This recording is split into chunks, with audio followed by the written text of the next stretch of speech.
अंतिम अध्याय त्रिपुरा रहस्य महाग्रंथ का, उस पर हम पहुंच चुके हैं।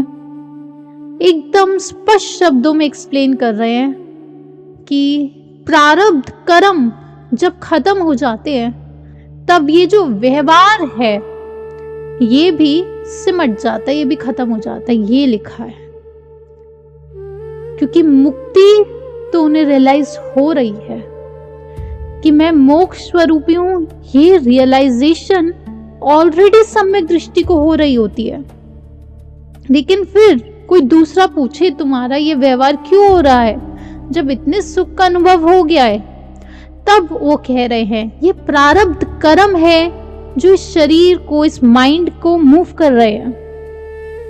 आप यहाँ पर हमेशा हमेशा के लिए बंधने वाले नहीं है, कोई चीज नहीं है जो हमें बांध सकती है, क्योंकि हम फ्री तत्व हैं।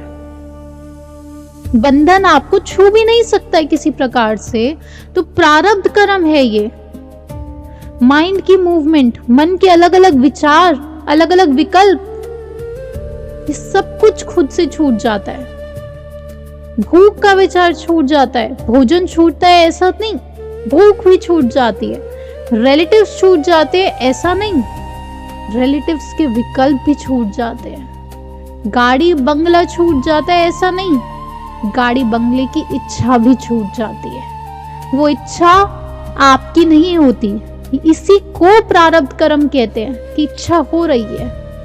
लेकिन जिसको लगता है कि इच्छा मैंने बनाई, मैं कितना बुरा हूं कि मैं कब से सुनता हूं, ध्यान करने की कोशिश करता हूं, फिर मुझे विकल्प आ जाता है कि मुझे तो पार्टी में जाना है, मुझे तो गाड़ी खरीदनी है, मुझे तो ये चाहिए या कुछ भी।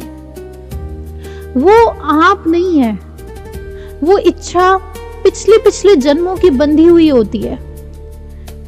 लेकिन जिसको ये जानने में आता है कि गाड़ी होना और ना होना दोनों सम है, जिसकी समायिक प्रकट हो जाती है, उसके अब नए कर्म बंधते नहीं है। तो मुख्यतः ध्यान कहां पर रहता है?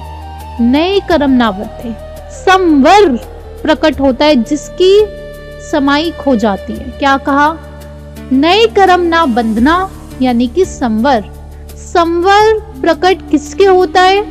जिसकी समायिक होती है। समायिक यानी कि गाड़ी खरीदी और गाड़ी नहीं खरीदी, दोनों बातें सम है। अब जिनको तो ये भाव आता है नहीं, साधक कभी गाड़ी नहीं खरीदता और मैं तो साधक हूं और मैं गाड़ी नहीं खरीद सकता। अब क्या हो गया? कर्म बंध गया। यही है कर्म बंध। पहला, मैं आ गया बीच में, मैं साधक हूं, और दूसरा, मैं साधक हूं। तो अब जितनी चीजें आपने साधक के साथ अटैच करी थी, साधक खुद में एक फ्री टर्म है, लेकिन कर्म बांध रखा है। अलग अलग टर्म्स को हमने उस साधक टर्म से अटैच करा हुआ है। साधक is equal to no car, is equal to वस्त्रकल्प, is equal to no junk food, is equal to सुबह 4 बजे उठेगा, इज इक्वल टू पीठ हमेशा सीधी रखेगा, इज इक्वल टू एक जगह पर बैठा रहेगा, इज इक्वल टू ब्रह्मचर्य का पालन करेगा, इज इक्वल टू बहुत धीमे बोलेगा, तेज नहीं बोलेगा। अब निकालिए आप सारे क्या क्या इज इक्वल टू है। ये जितनी भी है जो आपको लगता है साधक इज इक्वल टू, वो सब मिथ्या जाने। आपने नहीं बांधे लेकिन इन्हें मिथ्या जाने। ये सब मिथ्या है, इसी को ही कर्म बंध कहते हैं। यही है कर्म बंध, ये सब कर्म बंध है। अब निर्जरा हो जाएगी, सुनने मात्र से निर्जरा होती है। ये श्रवण की महिमा करो, ये महिमा आती है पहले साधक में कि नहीं सुन रहे हैं, समझ आ रहा है। उस सुनने मात्र से सम्यक दृष्टि की लब्धियां प्रकट हो जाती है। तो अब जितनी भी चीजें अटैच की हैं वो सब प्रारब्ध है, ये भी जाने। तो अब ये सब मिथ्या जाने। अब फिर भी बार बार विचार आ रहे, उसे प्रारब्ध कर्म जाने। और नए कर्म कैसे नहीं बंधेंगे? जब हम जानेंगे ये कर्म बंध है, ये मिथ्या है, अब नो न्यू बंध, ऐसे करके नए कर्म नहीं बन रहे। तो इसलिए प्रारब्ध कर्म जो चल रहे थे वो चल रहे हैं, वो सारे पहले की जो वासनाएं हैं, जो भी इच्छाएं थी वो चलती जाएंगी, क्योंकि इच्छाओं का कोई सर पैर नहीं होता, एक्शंस का कोई सर पैर नहीं होता, संसार का कोई सर पैर थोड़ी होता है, लेकिन बस हो रहा है। तो ये प्रारब्ध कर्म से व्यवहार प्रकट होता है, और ये जो व्यवहार है ये अपने आप खत्म हो जाता है जब प्रारब्ध कर्म खत्म हो जाएंगे, और वो होते खत्म तब कंप्लीटली केवल ज्ञान प्रकट होता है, या कहीं सिद्ध अवस्था प्रकट होती है। व्यवहार तो केवल ज्ञान के बाद भी रह सकता है अगर शरीर मौजूद है। सिद्ध अवस्था यानी कि शिव की स्थिति प्रकट होती है। ये जो शिव की स्थिति है, इसी को लेकर हमारी अगली गाथा है। वो कहते हैं कि ये जो साधक है, ये जो उत्तम कोटि के ज्ञानी है, इनकी दृष्टि शिव की दृष्टि होती है। शिव की दृष्टि यानी कि खुद वो शिव में होते हैं, वो शिव की पूजा करते हैं। क्या वो शिव जी के पास में चला जाऊं, कृष्ण जी के पास हम चले जाएं, बैकुंठ चले जाएं, ये इच्छाएं करते हैं क्या? नहीं, वो पूजा नहीं कर रहे हैं, वो इच्छाओं से बहुत ऊपर उठ चुके हैं। वो जिसकी पूजा कर रहे थे, अब वो खुद शिव तत्व को रियलाइज कर चुके हैं, यानी कि वो स्वयं शिव बन चुके हैं, क्योंकि उनकी दृष्टि शिव की दृष्टि हो चुकी है, यानी कि कंप्लीटली समभाव में सब कुछ है। वो भगवान उसका प्रकट हो रहा है, भगवत्ता प्रकट हो रही है। इस पर ध्यान लगाइए कि क्यों इतना समझने पर महावीर स्वामी ने बार बार बोला, यहाँ पे भगवान दत्तात्रेय ने बार बार बोला कि तुम स्वयं भगवान हो, तुम ही हो वो ब्रह्मा विष्णु महेश, वो पराचिति, वो त्रिपुरा, तुम ही हो त्रिपुरा। लेकिन फिर भी क्या किसी को ऐसा लगता है? क्या फिर भी आपको लग रहा है नहीं, बोल तो रहे अच्छी बात है सुनने में, लेकिन हम कहाँ, हमसे नहीं हो पाता कुछ। ये पाप कर्म का उदय है, हमसे नहीं हो पाता। ये पाप कर्म का उदय है, और जिसको लगता है मुझसे हो जाएगा, ये भी अज्ञानी की स्थिति है। ये भी अज्ञानी की स्थिति है। उदाहरण के लिए कोई कहे कि आगम में लिखा है कि महावीर स्वामी से प्रश्न पूछा शिष्य ने कि भगवान, आपने कहा कि जब चल रहे हैं, उठ रहे हैं, बैठ रहे हैं, बोल रहे हैं, तब कर्म बंधे जा रहे हैं, तो फिर मुक्ति कैसे होगी? ये सारी एक्टिविटीज तो हो रही हैं शरीर से, मुक्ति कैसे होगी? तो भगवान ने जवाब दिया कि प्रमाद ना हो बैठने में, प्रमाद ना हो चलने में, प्रमाद ना हो बोलने में, और उसका पूरा विवेचन किया कि विवेकपूर्वक बैठना है। तो जब पीठ सीधी है तब श्वास प्रॉपर बह सकती है, डीप हो सकती है। जैसे लोग अंगड़ाई लेते हैं ना सुबह उठ के, या बीच बीच में भी अंगड़ाई जब आप लेते हैं तो क्या होता है, पीठ एकदम सीधी हो जाती है। और लोग लेटते भी हैं तो अक्सर इंडिया में कहते हैं हम थोड़ी पीठ सीधी करके आते हैं, चलो, वो एकदम ही वर्ड्स ऐसे बोलते हैं, पीठ सीधी करके आते हैं। तो अब पीठ सीधी होती है तो श्वास हमारी प्रॉपरली फ्लो हो पाती है। जिस समय पर श्वास प्रॉपरली फ्लो होती है, पीठ सीधी होती है जब, तब क्या होता है, तब हम ज्यादा होश में रहते हैं, होश में रहते हैं, और तब कर्म बंध लेस हो सकते हैं, प्रमाद नहीं होता। जब जब हमारी दोनों स्वर जो है वो बैलेंस में नहीं है, तब कर्म बंद होने के चांसेस ज्यादा रहते हैं। जैसे कि अगर सिर्फ सूर्य स्वर या कहीं आपकी पिंगला ज्यादा चल रही है, तो तब एक्शन ज्यादा हो रहा है, तब रिलैक्सेशन लेस हो रहा है। और वहीं चंद्र स्वर या कहीं आपकी ईड़ा लेफ्ट नॉस्ट्रिल वो ज्यादा है और राइट कम है, तब रिलैक्स ही हो गए हैं। और जिस समय पर दोनों चल रही हैं, ईड़ा और पिंगला दोनों बैलेंस, राइट और लेफ्ट नॉस्ट्रिल दोनों बैलेंस में आ रही हैं, उस समय पर सुषुम्ना चल रही है।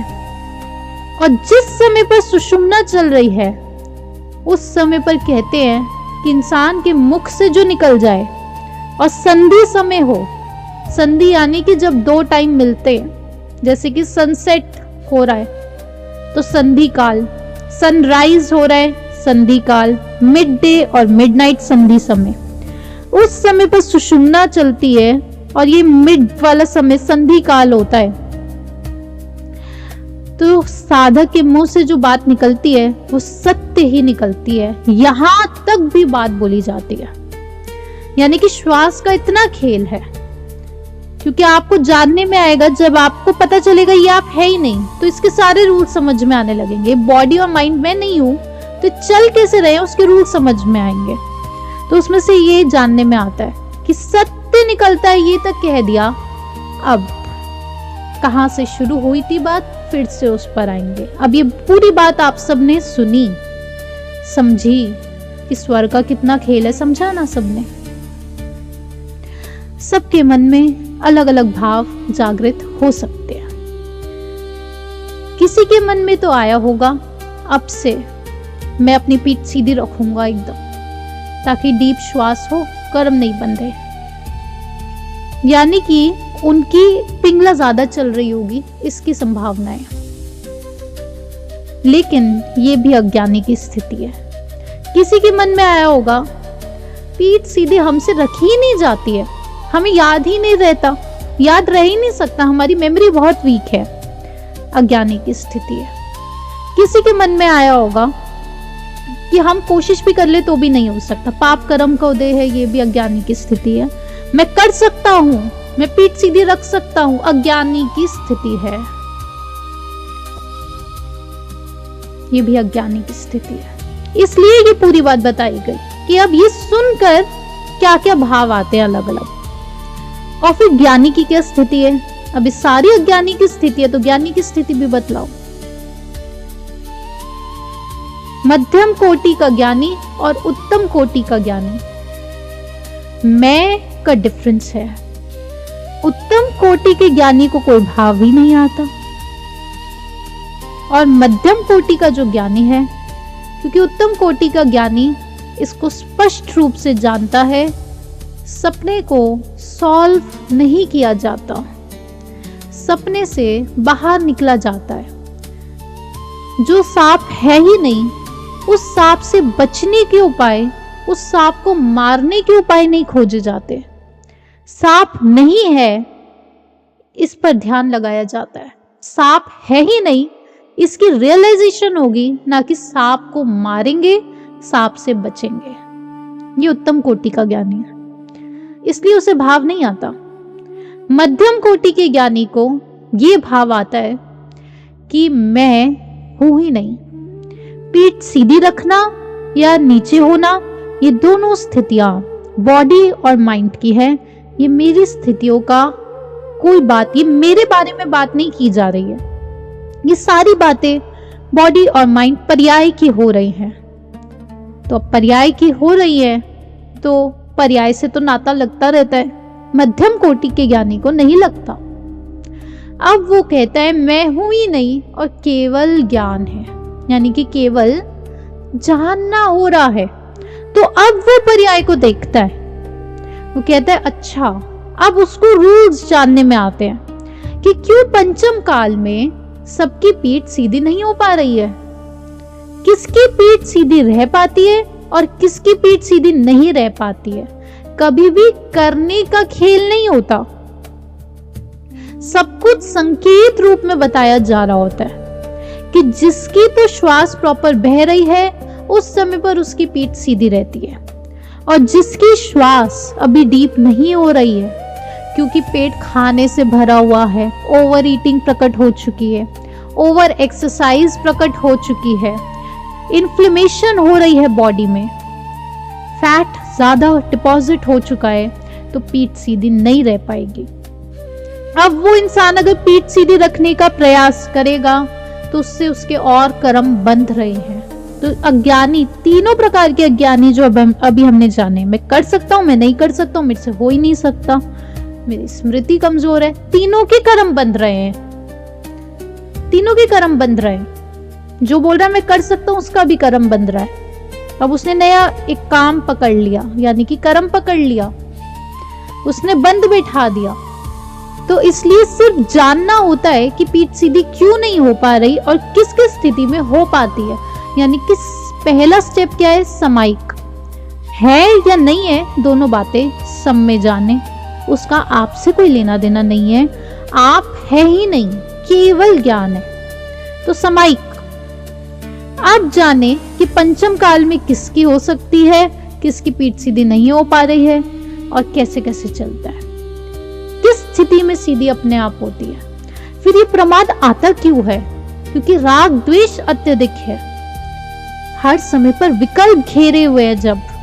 जब इतना ज्यादा काम पकड़ा हुआ है तो पीठ सीधी कैसे रहेगी। सिर्फ ये जानना होता है, केवल जानने से क्या होता है, अपने में स्थित हो जाता है साधक। ये मध्यम कोटि का ज्ञानी हुआ है। तो ऐसे करके अलग अलग ज्ञानियों की स्थिति हमने समझी।